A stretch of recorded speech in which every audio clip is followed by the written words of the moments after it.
Meus irmãos e minhas irmãs, louvado seja Deus que nos ama.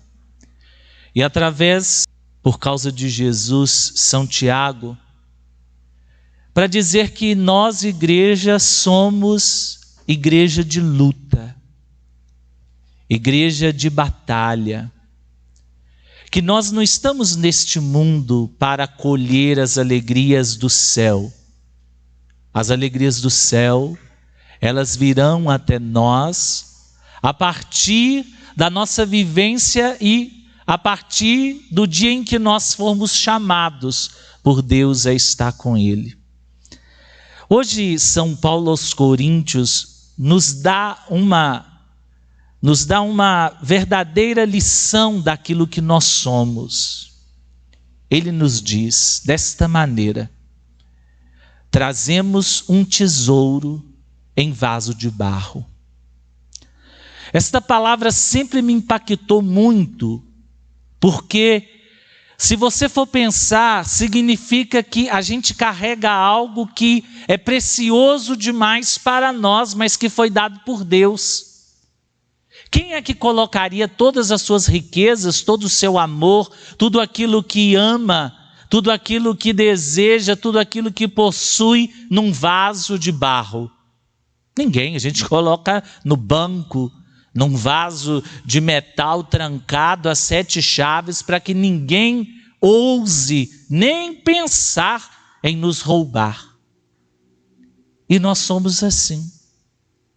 E a nossa fraqueza, ela nos faz todos os dias reconhecer que todas as obras que nós fazemos, elas não são nossas, elas são de Deus.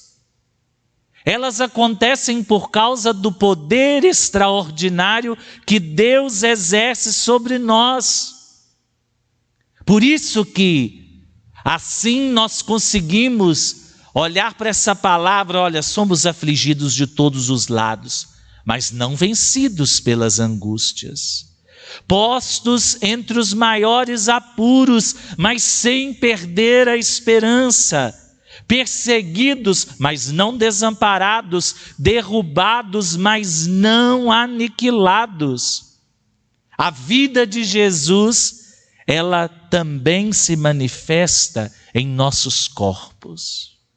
Mas somos marcados pela fraqueza de imaginar que o seguimento de Jesus é somente para esse mundo. Às vezes, muitos de nós cristãos erramos porque a gente já quer fazer que esse mundo seja o reino de Deus, e não pode. É claro que isso aqui é uma terra onde deve haver justiça, deve haver entre nós amor, deve haver entre nós partilha, deve haver entre as pessoas que governam a todas as nações, dar importância às pessoas, principalmente os mais pobres. Mas nós não lutamos para aqui. Nós lutamos para algo que virá. E este algo que virá transforma a nossa vida, porque nos dá esperança de enfrentar todas as angústias e todos os sofrimentos com esperança. Qual que é a diferença que existe entre aqueles que têm fé com aqueles que não têm fé? Porque nós sabemos esperar.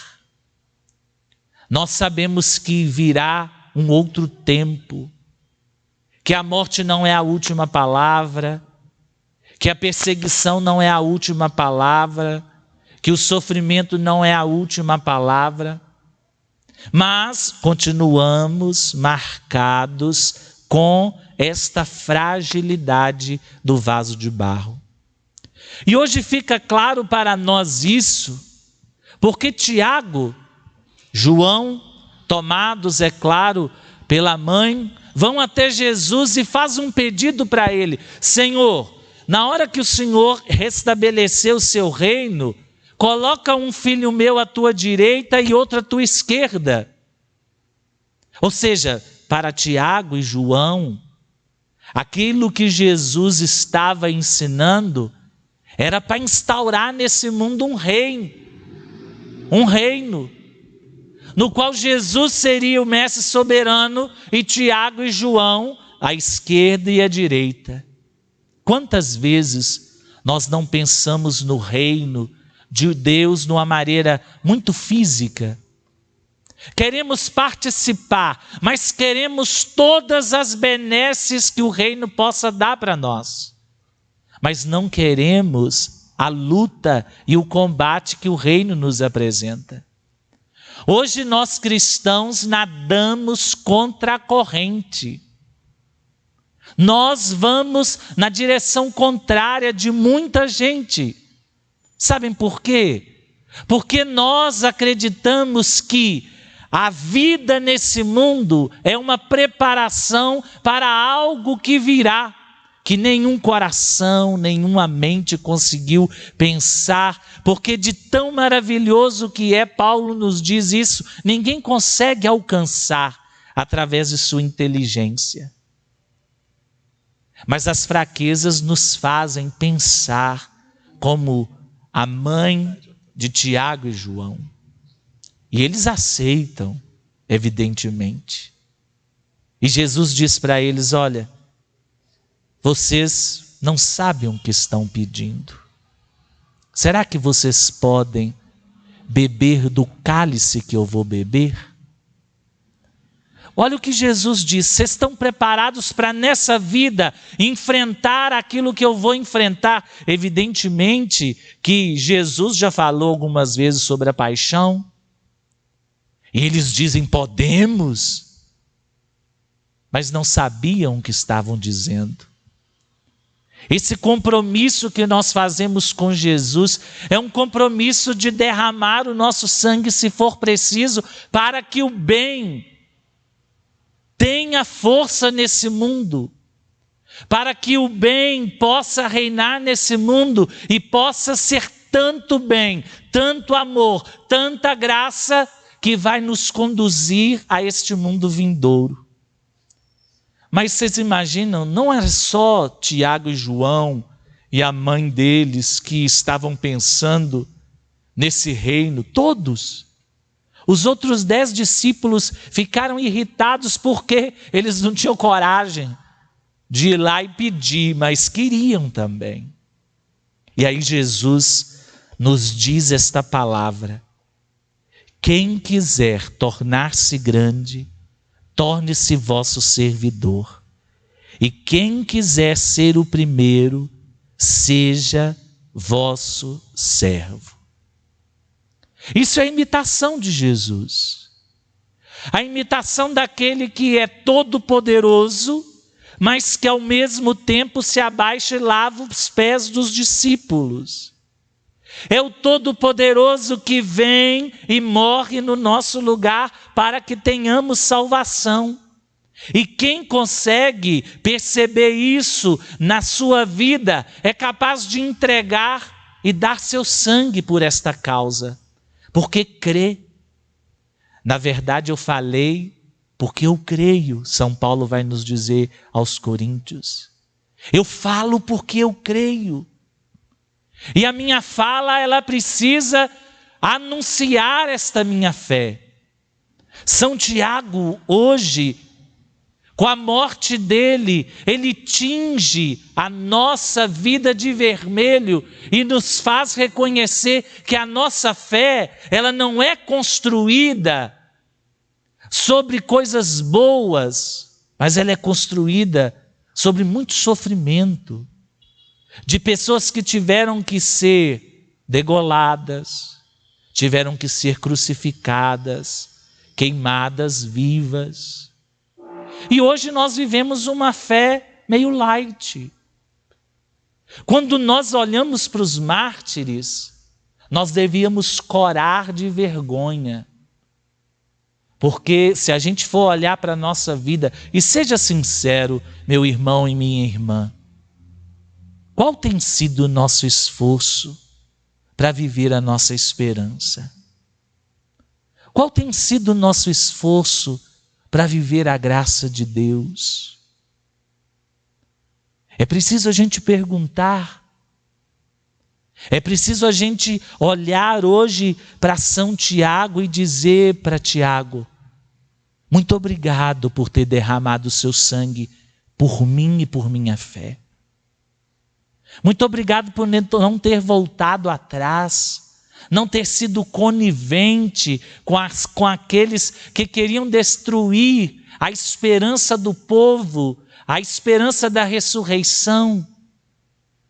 E nós estamos aqui hoje celebrando a nossa fé, porque nós estamos unidos a Jesus, como São Tiago estava. Mas essa união, ela precisa ser feita de uma maneira muito mais interior. Por isso que na palavra de Deus existem essas grandes chaves para a gente pensar. Os que lançam as sementes entre lágrimas, ceifarão com alegria. Esse Salmo 125 é maravilhoso. Ele diz da nossa vivência. Lançamos sementes entre lágrimas, lançamos semente entre derrotas, lançamos semente entre perseguições, mas sabemos que colheremos com o coração cheio de alegria. E aí vem esse grande pedido da igreja hoje: mudai a nossa sorte, ó Senhor, como as torrentes no deserto.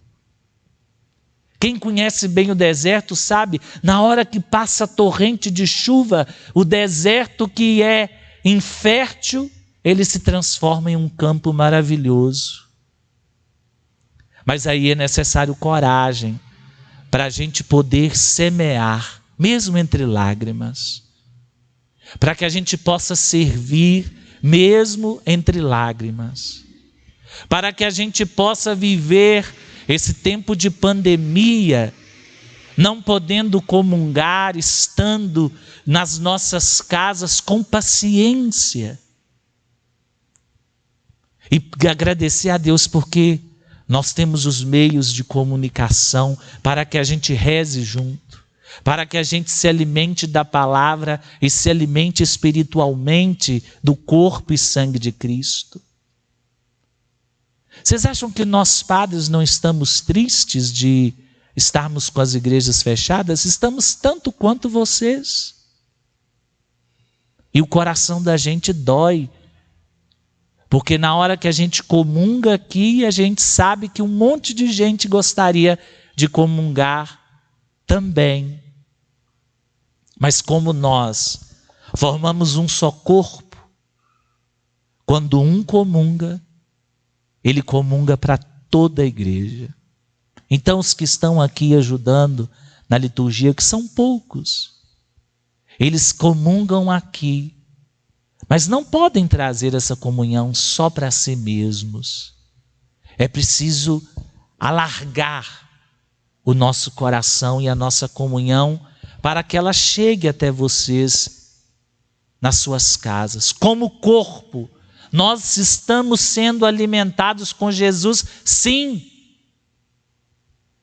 E esse tempo é um tempo de deserto, um tempo da gente começar a valorizar as coisas que são essenciais, descobrir o tesouro que está dentro de nós, mas perceber que ele está encerrado num vaso de barro muito frágil.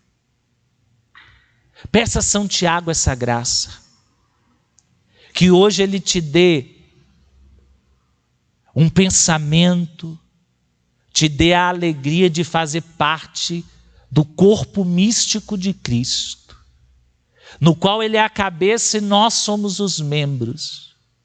E quando um membro sofre, todos os membros outros sofrem também.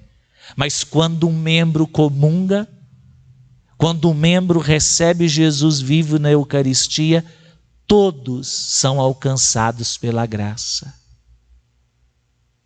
Os que lançam as sementes entre lágrimas ceifarão com alegria. Sairão lançando suas sementes. e voltarão com cantos de festa. Saibamos semear entre lágrimas, como São Tiago soube, como Jesus soube, como a Virgem Maria soube, como os padres que já passaram por aqui souberam fazer. Deixemos que a esperança não morra dentro de nós, porque Cristo vive em nós, porque Ele está nos sustentando no mesmo espírito de fé que moveu Tiago a dar sua vida.